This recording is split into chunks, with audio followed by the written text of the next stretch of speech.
America's back. And so I introduce to you the 47th President of the United States, President Donald J. Trump.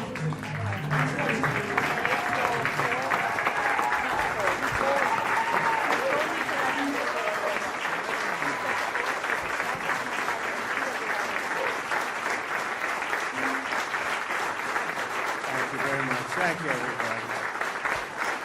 Thank you very much. And it looks like they have a speech out here for me. Ooh, that's so much easier. Let me start reading. Look, that's all I need to do is read you a speech. Oh, look, welcome to Mar-a-Lago. Congratulations. I don't know. I don't think we better do this stuff. Not with this group. They give it for Biden, but it doesn't get past the first page. Well, it does help, though, because today I gave a press conference with the Prime Minister of Japan, nice guy, tough guy, tough, but really a nice guy. And it was sort of amazing, the press. Ooh, do we have some press back there? Is that press? Caroline? Oh, how's Caroline doing? Is she doing a good job?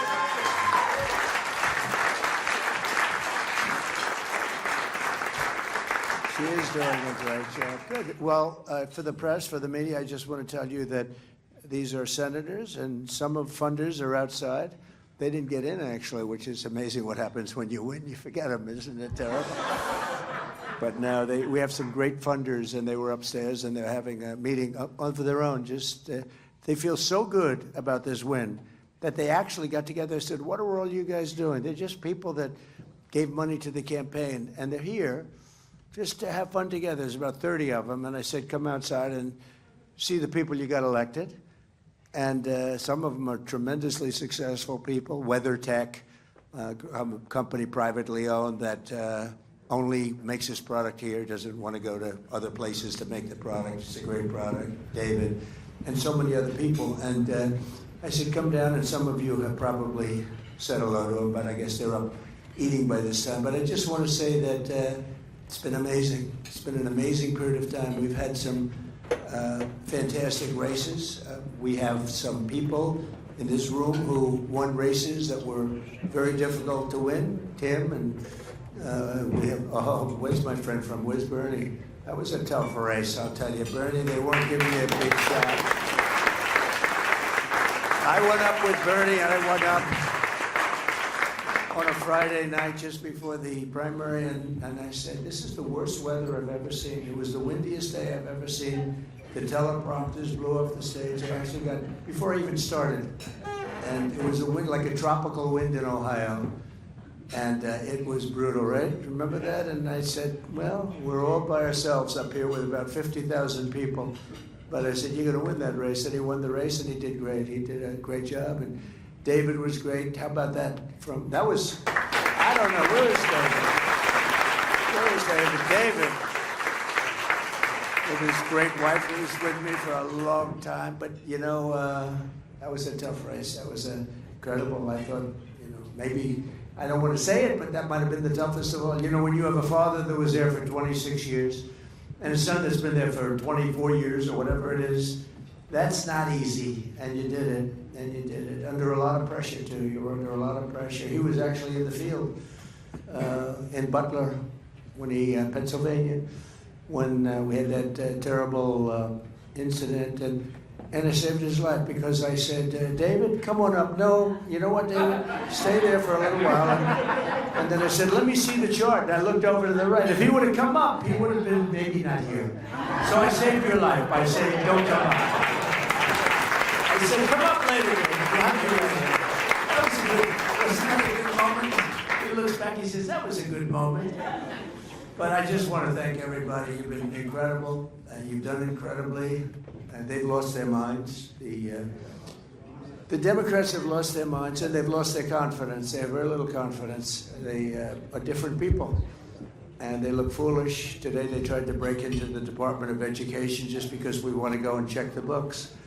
And Maxine Waters is a lunatic, and you know, they're all lunatics, frankly. It's so sad to see. They should be happy. They shouldn't be sad, you know. It's a funny thing. I went to a golf course that I own, and I was very angry at bankers. This was prior to being president, prior to even thinking about running for president. And I was going crazy because I couldn't get onto the course. One, Palos Verdes in California, and beautiful right on the Pacific, every hole on the Pacific. And my ad is, I don't use it because you can't get on the course, but my ad is, if I ever have to use it, I have the ocean, Pebble Beach only has the bay. And I said, I'm dying to use that ad, but you don't need it. So I get there with this group of big bankers and very important people, and I'm so angry. I'm just like furious because I can't get on the course. And I'm screaming, I can never get on this course. It drives me crazy. And after about 20 minutes of that, my caddy comes over to me. It's a 70-year-old guy, really nice guy, very smart. Sir, may I speak to you? Yes. Yes. What do you want? He said, sir, other courses are all empty. You're packed. You have the best course in California. You're packed. It's always packed, sir. You can't get on the course. And he used an expression, you should be happy. You shouldn't be sad. And I felt like such a jerk. Because he was right. Because he was right. And anyway, but we are happy as a group because we had a tremendous run, and you know, we could have won a couple of more that I thought we were going to win. We won big in Michigan, and Michigan almost won. I don't know why he didn't win. He might be the one. We're talking to Michael and some of the others. He may be the one to run again, but I don't know. He seems to be. He did very well. I thought he won. I thought we won Wisconsin, actually. I thought we could have, meeting the senator, because I won Wisconsin by a lot. We won every race by a lot. We won every race by a lot, and I thought we carried some people. Tim did so incredibly well. And sort of everyone did well. I mean, they worked hard. We took in some great congressional people. We had a couple of issues that were tough issues, but they were good issues. They were great issues, actually. And I think they ceased to be much of a problem, but we did the right thing. You know what I'm talking about in particular, a certain issue. We did the right thing. But we've been together. It's been amazing unity. The only thing I was a little worried, I was asked to do the prayer breakfast, and they said, oh, it's 2 prayer breakfasts. I said, why is it 2? Because they're not getting along, and I'm talking about unity, so I had to do 2 prayer breakfasts. I said, wait a minute. Right? I did the political prayer breakfast with the senators and the congressmen, and then I said, so you mean I have to do it? They used to have it together, but I understand they'll be in good shape for next year. They're going to do 1, right? And they said, well, you can do it by Skype. I said, I don't want to do it by Skype, so I did 1, and I ran to the other one, which was about 5 minutes away, and I did the other one. And I said, what's going on? Well, there's a lack of unity. I said, let's get unified. And everybody's agreed next year we'll do 1 prayer breakfast, not 2. And put it together. And I don't know which speech was better. They were very different, I can tell you. One was in front of political people. The other one was in front of our people, right? The people. And we had 8,000 people at that one. That was a big one. Now, I heard that you didn't do it because I wasn't in office and I wasn't in Washington, and when they had the prayer breakfast in the big one, the Hilton, which is a very big room, you weren't getting a lot of people, and you didn't want to be associated with an empty room because you're political people. I don't blame you, but we had a big packed day. They couldn't even get into the room. It was sort of a great morning, and next year I know they're going to do it together. But we just have great unity, and the media, which I let in for a little while, but they can hear anything I have to say. I'm an open book. They can say anything. They can have anything. We had a great news conference today with the Prime Minister. Japan, they wanted to buy U.S. steel. I said, I can't let you buy it. I cannot. Other companies, you want to buy it, it's okay. But U.S. Steel was one of the greatest companies in the world. For 17 years, it was the #1 company in the world, like 80 years ago. It's a long time ago, during a certain heyday. I think we're in the heyday now. You want to know the truth? I think we're soon going to be in the heyday. We're going to be higher than everything.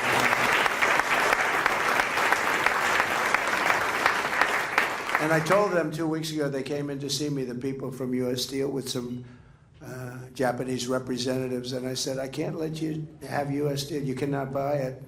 We love Japan. We're not allowed. I'm just not going to let you buy it. It's U.S. Steel. This is one of the great companies of the world. And and that was real stuff. That was steel. That was guys with nice big arms there taking that steel and that building. Today we have Google and Facebook, and that's fine too. But it's a little bit different. And they become dear friends. I say that. It's amazing how they become. They spent $500 million on lockboxes, and the last one they're sitting on the stage with me. That was a who's who of the world sitting on the stage. It's very different.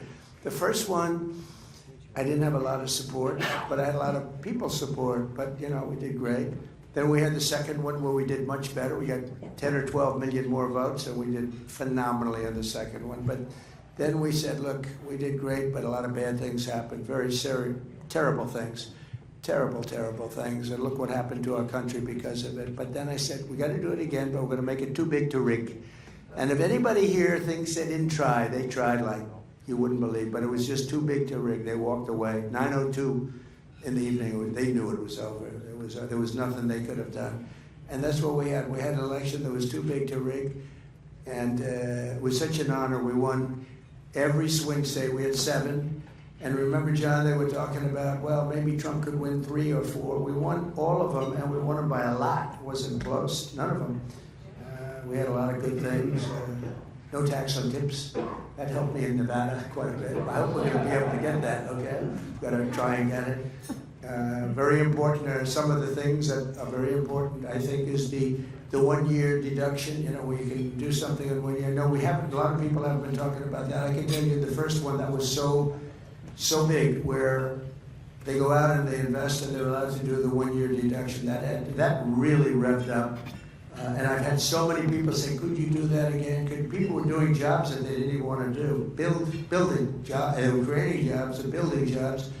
And Tommy, you know about that. That 1-year deduction was such a big deal. So I hope you guys can start thinking about that and putting it in the bill. But we had a great meeting the other day and yesterday in the Oval Office with about 22 House members. And they were from all sides, super conservative and slightly on the progressive side. I use progressive because I don't want to be nice, suppose we get a lot of cameras rolling. I want to be nice. But they were very different. And I said, I heard them, I listened for a little while, and then I said, why don't we just balance the budget?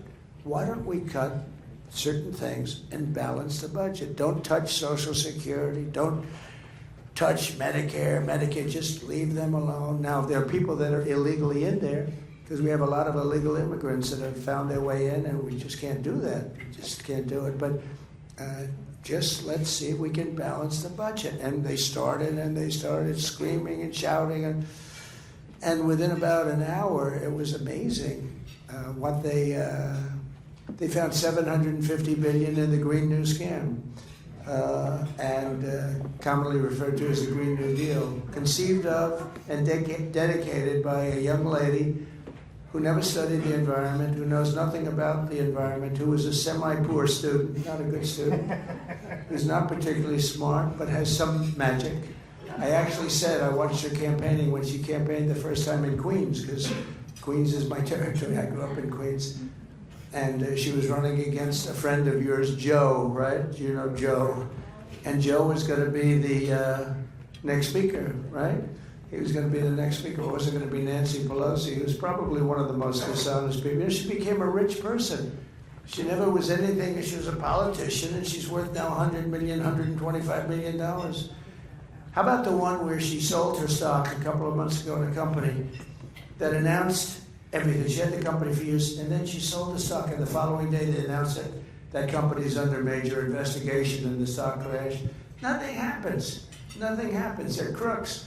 So she was running AOC. I say AOC plus 3, but she was running, and I watched her run. And I said, oh, she's pretty good. She's got a spark. And I called Joe, who I don't know too much. I said, are you running against her? Yeah. But are you not debating her? No, she's got no chance. And he's been in there for like 25, 26 years. Unlike Tim Scott, who absolutely destroys his opponents all the time. You really do too. By the way, he was the greatest surrogate. He was the greatest surrogate. I said to him, he was brutal. He was very nice. You know, when he ran, he was nice. For himself, he was nice. He was such a gentleman. But unfortunately, that doesn't get elected all the time. And I said, how do you think Tim would be as a surrogate? And I watched him the first time, and he destroyed everybody. And then he went again, and he said to me, and I thought it was beautiful, actually, because it's like the opposite of me. He said, I've never been able to speak well about myself because I don't like bragging. And I said, isn't that nice? Isn't it nice that somebody's like that? And it's true. He was always a great campaigner, but it was a good campaign. But it wasn't a vicious, violent campaign, right? But for me, he was vicious and violent. You just destroy people. So I want to thank you. I just see you sitting with your new beautiful wife, and I just want to thank you. He's a great guy. Everybody in this room, as far as I'm concerned, look at Mark Wayne back there. Don't fight him. Just don't fight him. He almost got into a fight with a tough cookie. I know that tough cookie, right? Head of the Teamsters. He's a fantastic guy, Sean. Well, he almost got, but he could have been in trouble with this one, though. Sean's pretty tough, but he would have been in trouble. But I see everybody in this room, and I mean, there's nobody. And if I didn't like somebody, I would tell you. I like you know what I like about Chuck Grassley? He made Comey choke because he got this voice, and he wasn't meaning, but he said, "Did you lie?" And Comey was like. It was unbelievable, remember? And he said, yes. I said, he just admitted he lied. And he just said it like he's just got this way about him. You made him choke. That was good. He deserved to choke, too. But everybody in this room it's been really amazing. It's been amazing. The relationships have been good.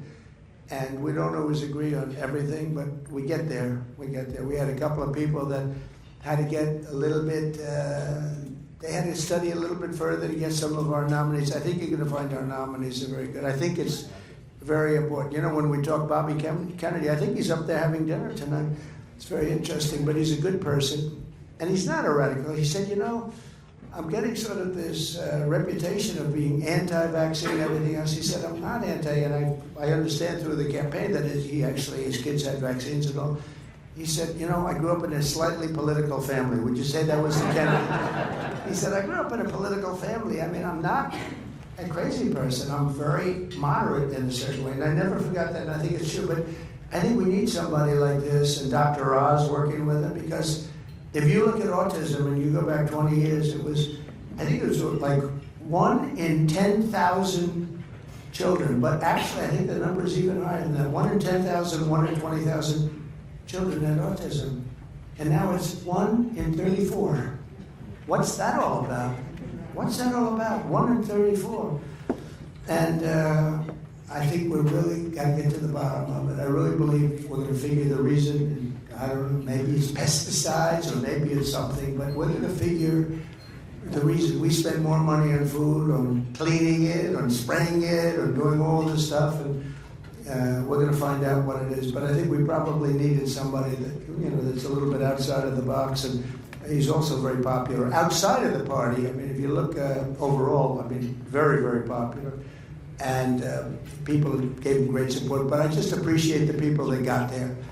And it showed great unity. And if you didn't get there, the press, these same people that have the cameras rolling, they'd be saying, Trump has lost total control of the party. Now I have somebody who's, I think, fantastic, Elon. And Elon was a recluse. You know, he was a very reclusive person, but I know him. He's a brilliant guy. But he was reclusive, and I think we got him to be very unreclusive, right? I said, man, has he changed with the hat on? Did you see the hat yesterday? But he's a great guy, and he loves the country, and he's wanted to do this for a long time. If he could have done it himself, he would have done it himself. And, you know, he went into this group of people, and you see what they've been spending money on. The horrible USAID, the horrible things that they're spending money on. It's got to be kickbacks. You know, they send the money to the guy, he takes the money and he sends them back. Most of the money he keeps some for himself, in my opinion. I think that's because you can't send the money to this these groups of people. It's a terrible thing, and I think it's like that in others too. And I said, go to the next one. I'd like you to look at Department of Education. And I think you're going to find it's very similar, different but similar. And go into the military, go into everything. I mean, I want you to go into everything. But I said to the congressman yesterday that, why don't we balance the budget? Why don't we balance the budget? Why should we wait 10 or 15 or 20 years to balance it? You know, they were talking about little cuts.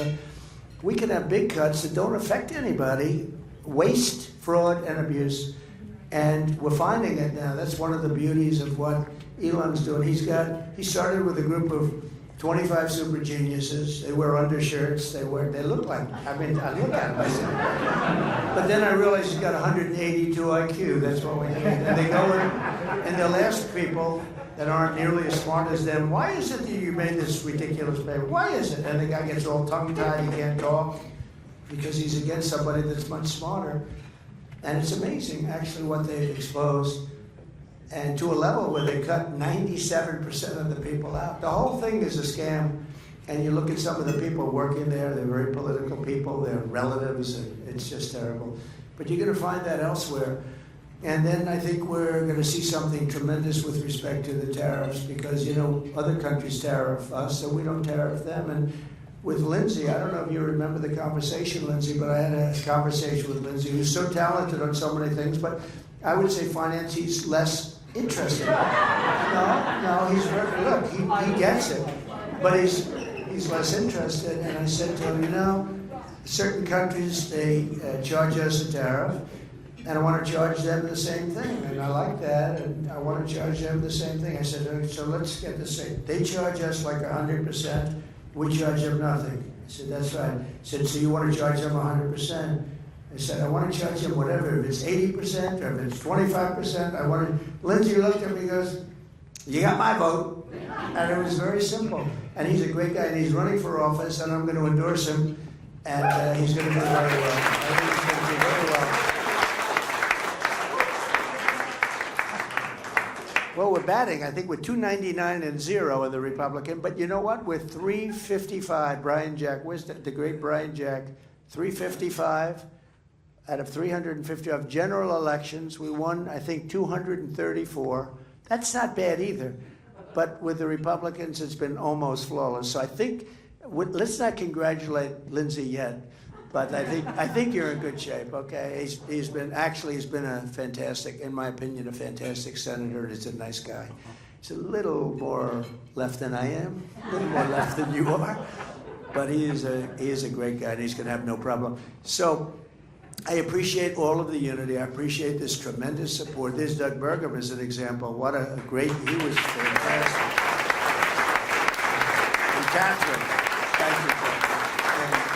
He was a big part of today's event because he and Chris Wright, you know, Chris Wright, I don't know if Chris is here, but Chris Wright is the #1 guy in the world in oil and gas. And I'll never forget, I had a meeting here with a lot of the oil companies and Doug and senators, a lot of people. And I said, Doug, I really want you to be Department of Energy. And he looked and he said, look, there's a man in this room right now who's so much better than me. He's the most talented oil guy in the whole country. I said, who the hell is that? Because he's done, you know, he made a lot of money with the internet stuff and, you know, different things. Not oil. I thought he was an oil and gas guy. He wasn't. He sold his company to Microsoft for a tremendous amount of money. Very successful. Became the governor of North Dakota and ran a great state. And he became an expert on energy because they have energy, on fracking in particular. But I said, I want you to be if I win this was even before I won, but I thought we were going to win early on. I said, I want you to be the head of energy. He said, look, there's a man in this room right now who's better than anybody in the world, Chris Wright. And he was sitting there, and I said, this man over here, yeah, that man, he's better than me, he's better than anybody for what we want, getting the oil out of the ground properly. And I said, well, let's talk. And so I talked to Chris, and I was impressed by him, but more importantly, he was impressed by him. And it was interesting, so he became the Secretary of the Interior. And it's interesting for a different reason, because Chris is energy, but there is no energy. He's the part, there's some nuclear, but there's no energy. He's In theory, he's got all the energy. So I said, why don't you merge together and work together? And they've essentially done that. Doug and Chris are working together because he's got more energy than any country anywhere in the world under his auspices, but he's not Department of Energy, so he can't drill. But now he's got a man that he knows very well, that's, I assume, a friend of his or whatever, but he got the job because of you. And he didn't need a job. He was doing very well. This guy didn't need a job. He's the top guy in the whole world. But I see that so often. So many people, they want to be a part of this. They want to do what you're doing, John. They want to do what all of you senators are doing. I mean, you don't make money like they make. You could if you did it. Many of you are so talented, you can do whatever you want to do. But they want to do what you're doing. It's very interesting. And you don't want to do what they're doing. You'd rather be a senator. It's crazy. In other words, you like power. And that's okay, too. But, and that's what you have. You have a tremendous amount of power. But so Chris and Doug have gotten together, and essentially they're like, unbelievable, and what you're going to be doing is unbelievable. And we have a lot of confidence in you, and if we bring the energy prices down, everything's going to follow. That's what got it up. We had a great energy policy. We did great. We had gasoline at $1.84. We actually had it much lower than that for a little period of time, but we had it at $1.84.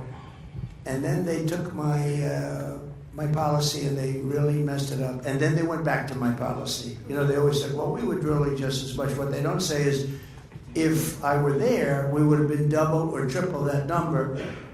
But they basically took my policy because it was going through the roof. They said, we're really in trouble. So they went back to my policy as much as they could, but not all the way back. And the energy is what caused us the problem. They went up at the beginning, if you remember. Then they went back to try and bring it down. They had to harness that horse.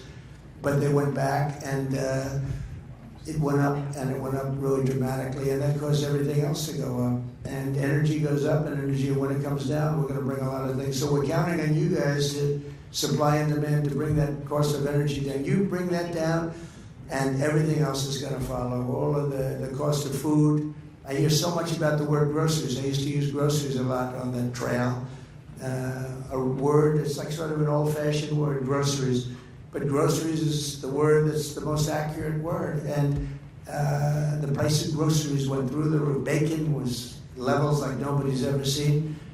You take a look at eggs today. I mean, the eggs are double, triple, quadruple. They're going through the roof. Now there's some problems that may, a little outside problem with eggs maybe. But, we inherited a mess. We inherited a country that's a mess. There was no reason to allow millions of criminals into our country, millions. People that were, I'd say 3 million, 4 million, 21 million people all told, but 3 million, 4 million criminals, many, many thousands and thousands of murderers, people that murdered people, killers, people that murdered 2 people, 3 people, and even 4 people in jail, in solitary confinement. They let them out of jails from all over the country, but really from all over the world. Venezuela let out so many people. Their crime rate is down 78%. I can't believe they haven't allowed every single, some of these countries allowed every single prisoner, and they put them on buses and they bus them in, or they put them on planes, because these are countries also from Africa, from Asia, not just South America, a lot from South America, but not even the most. I mean, we have them coming from all over the world, and we're letting them in. They let them in from the Congo. For whatever reason, the Congo is prime territory to come into our southern border. They get them up to the border, and they let them in with the stupid open borders policy. So this would have never happened if the election were proper. In other words, if the election weren't rigged, which it was, and it would have never happened. But I will say this, it's much bigger. Historically, this is much bigger. It showed what this ideology that some people are facing throughout the world, it showed how bad this ideology is, how incompetent the people are, but how bad the ideology is, the ultra-left, stupid policy. And I don't think they can get elected for a long time. They're still, they just suffered a big election defeat. They're very depressed. And they're using the same things. We just signed a bill yesterday. It was so incredible. that no more men playing in women's sports, right?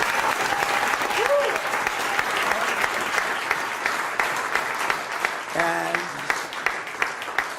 stand up, big boy, stand up. How about this guy? Okay.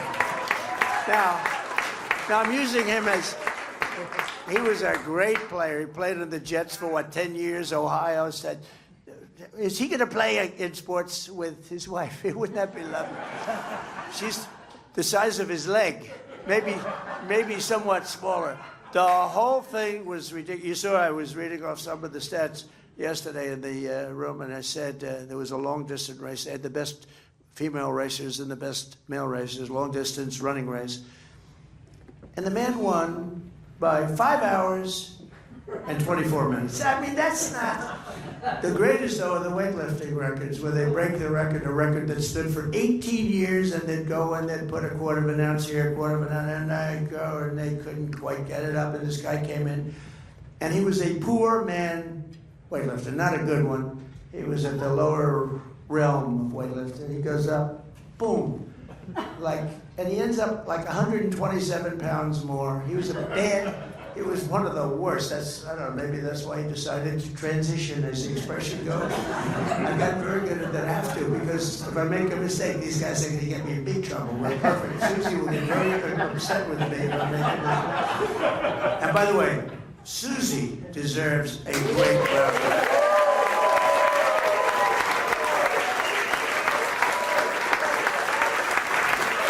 The Ice Maiden. We call her the Ice Maiden. You know, she's the daughter of Pat Summerall, who was a smart guy, and he was a very good football player, but a great announcer for 27 years for the NFL, and worked with John Madden. And John was a difficult guy, but he had, he just, come on, John, you gotta like these executives. He'd talk a little rough to the executives at CBS. They weren't in love with him, actually, but come on, John, you gotta be nice to him. John paying you a lot of money. And he did this for 27 years. He was the only one that could deal with John Madden. He dealt with him very easily, right? Isn't that true? So he was great. But Susie is like that. I mean, she's amazing. She's respected by everybody. Democrats, too, by the way. A lot of Democrats. In fact, that bothers me a little bit, John. But the Democrats respect her and they like her. But we all like her. But we call her the Ice Maiden. Because she's very nice until she decides not to be. Then she's brutal.